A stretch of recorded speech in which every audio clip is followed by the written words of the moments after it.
बिस्मिल्लाहिर्रहमानिर्रहीम।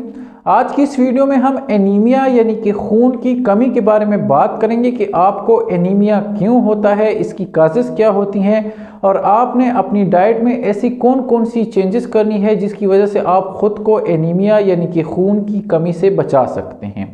देखिए, हमारे जिस्म में, हमारे खून में मुख्तलिफ़ किस्म के खुलिये पाए जाते हैं, जैसे कि रेड ब्लड सेल्स होते हैं, वाइट ब्लड सेल्स होते हैं। रेड ब्लड सेल में एक कंपोनेंट होता है जिसे हम हीमोग्लोबिन कहते हैं। जब हम सांस लेते हैं, हमारे फेफड़ों में ऑक्सीजन आती है, तो यही हीमोग्लोबिन उस ऑक्सीजन को हमारे जिस्म के मुख्तलिफ खुलियों तक, मुख्तलिफ आज़ा तक लेके जाता है, जिसकी वजह से हम सेहतमंद रहते हैं। अगर आपका ये हीमोग्लोबिन कम हो जाता है तो आप एनीमिया का शिकार हो जाते हैं, आपका खून कम हो जाता है, जिसकी वजह से आपको बहुत ज़्यादा बीमारी वाले सिम्टम्स आ सकते हैं। लाइक आपको बहुत ज़्यादा फटीग आता है, आपको बहुत ज़्यादा थकावट महसूस होती है, आपको बहुत ज़्यादा वीकनेस, आपको कमज़ोरी महसूस होती है, आपको सीने में दर्द भी आ सकता है। कुछ लोगों को सीने में ऐसा दर्द आता है जैसे कि दिल का दर्द होता है, कोई कार्डियक पेन हो। आपको शॉर्टनेस ऑफ ब्रेथ भी हो सकती है, आपको चलते हुए सांस चढ़ता है, कुछ लोगों को मसल क्रैम्प्स भी हो सकती हैं। ये एनीमिया की डिफरेंट सिम्टम्स हैं। अगर आपका खून कम होता है तो आपको ये वाली सिम्टम्स आ सकते हैं। अब एनीमिया की काजेज़ बहुत ज़्यादा है। लाइक आपको खून की कमी, आयरन की कमी की वजह से भी हो सकती है, आपका खून विटामिन B12 की कमी की वजह से भी कम हो सकता है, फोलिक एसिड की डिफिशियंसी की वजह से भी आपको एनीमिया हो सकता है, आपको थैलेसीमिया की वजह से भी खून की कमी हो सकती है।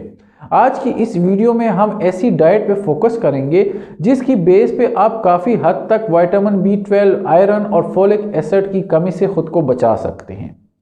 सबसे पहले नंबर पर आपने अपनी खुराक में ग्रीन लीफी वेजिटेबल्स का इस्तेमाल ज़्यादा करना है। आपने सब्ज़ पत्तों वाली सब्जियां इस्तेमाल करनी है, आपने पालक के पत्ते इस्तेमाल करने हैं, आपने सलाद के सब्ज़ पत्ते इस्तेमाल करने हैं, आपने मूली के सब्ज़ पत्ते इस्तेमाल करने हैं। ये ग्रीन लीफी वेजिटेबल्स जो होते हैं, इनमें आयरन और फोलिक एसिड दोनों बहुत ज़्यादा वाफर मिकदार में पाए जाते हैं और ये आपको इनकी डिफिशियंसी से दूर रखता है, जिसकी वजह से आपको खून की कमी नहीं होती। दूसरे नंबर पर आपने विटामिन C वाली ग़िज़ाओं का इस्तेमाल करना है, क्योंकि विटामिन C क्या करता है कि जब हम विटामिन C लेते हैं तो विटामिन C हमारे जिस्म में आयरन की एब्जॉर्प्शन को इंक्रीज़ करता है, उसको स्मूथ बनाता है। तो आपने विटामिन C के लिए सिट्रस फूड का इस्तेमाल करना है, आपने माल्टों का इस्तेमाल करना है, आपने नींबू का इस्तेमाल करना है, आपने अमरूद का इस्तेमाल करना है। तीसरे नंबर पर आपने अपनी खुराक में गोश्त का इस्तेमाल करना है और गोश्त में स्पेशली आपने रेड मीट का इस्तेमाल यानी कि बीफ का इस्तेमाल ज़्यादा करना है, क्योंकि बड़ा गोश्त, बीफ आयरन का बहुत बड़ा ज़रिया होता है और ये वाला आयरन आपको बहुत जल्दी एब्जॉर्ब होता है, जिसकी वजह से आप एनीमिया से बच सकते हैं। गोश्त में आपने कलेजी का भी इस्तेमाल करना है, क्योंकि कलेजी में गोश्त के मुकाबले में भी आयरन उससे ज़्यादा पाया जाता है, तो आपने कलेजी को भी अपनी खुराक का हिस्सा बनाना है। इसके बाद आपने दालों, लोबिया और मुख्तलिफ़ किस्म की बीन्स का इस्तेमाल करना है, क्योंकि इनमें विटामिन B12, फोलिक एसिड और आयरन तीनों पाए जाते हैं, जिसकी वजह से आप सेहतमंद रहते हैं। इसके बाद आपने सी फूड में मछली का इस्तेमाल करना है। मछली का जो फ़िश ऑयल होता है वो एंटी इन्फ्लेमेटरी होता है, साथ ही साथ इनमें आयरन और फोलिक एसिड बहुत ज़्यादा पाया जाता है, जिसकी वजह से आप खून की कमी से बच सकते हैं। छठे नंबर पर आपने ड्राई फ्रूट्स में पिस्ते और बादाम का इस्तेमाल करना है, क्योंकि इसमें आयरन बहुत ज़्यादा पाया जाता है और आपको एनीमिया नहीं होता। फ्रूट्स में हम बेसिकली दो फ्रूट्स के इस्तेमाल का मशवरा ज़्यादा देते हैं, जिसमें एक खजूर है, एक एप्पल है। आपने खजूर और सेब का इस्तेमाल ज़्यादा करना है, स्पेशली वो मरीज़ जिनको अभी एक्टिवली खून की कमी चल रही है, जिनका HB बहुत ज़्यादा कम है। ऐसे मरीज़ों को अक्सर हम मशवरा देते हैं कि आपने डेली 3 से लेके 5 खजूरें और एक सेब जो कि आपने छिलके के साथ इस्तेमाल करना है, इनका इस्तेमाल करना है, क्योंकि इनमें आयरन और फोलिक एसिड दोनों बहुत ज़्यादा पाए जाते हैं, जिसकी वजह से आपका एनीमिया ठीक होने के चांसेस बढ़ जाते हैं।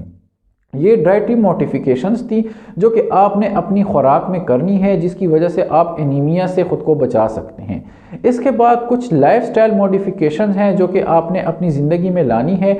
उसमें सबसे पहला नंबर पर है कि अगर आप सिगरेट स्मोकिंग करते हैं तो आपने सिगरेट स्मोकिंग को तर्क करना है, क्योंकि स्मोकिंग भी आपको एनीमिया में, खून की कमी में मुब्तला कर सकता है। दूसरे नंबर पर आपने चाय का इस्तेमाल बहुत ज़्यादा नहीं करना, दिन में 3 से 4 कप से ज़्यादा चाय का इस्तेमाल नहीं करना। और स्पेशली अगर आप खाने के फ़ौरन बाद चाय पीते हैं तो आपने ये वाली आदत को ख़त्म करना है। आपने एटलीस्ट खाने के 2 घंटों के बाद चाय का इस्तेमाल करना है। आखिरी नंबर पर आपने एक्सरसाइज और फिज़िकल एक्टिविटी को अपना मामूल बनाना है, क्योंकि एक्सरसाइज और फिज़िकल एक्टिविटी आपके खून को बढ़ाने में, उसकी मिकदार को बढ़ाने में, उसकी क्वालिटी को इंक्रीज़ करने में बहुत अहम रोल अदा करता है, जिसकी वजह से आपको एनीमिया के चांसेस कम हो जाते हैं। ये कुछ लाइफस्टाइल मॉडिफिकेशंस थी जो कि आपने अपनी ज़िंदगी में चेंजेस लानी है, जिसकी बेस पे आप खून की कमी से ख़ुद को बचा सकते हैं। शुक्रिया।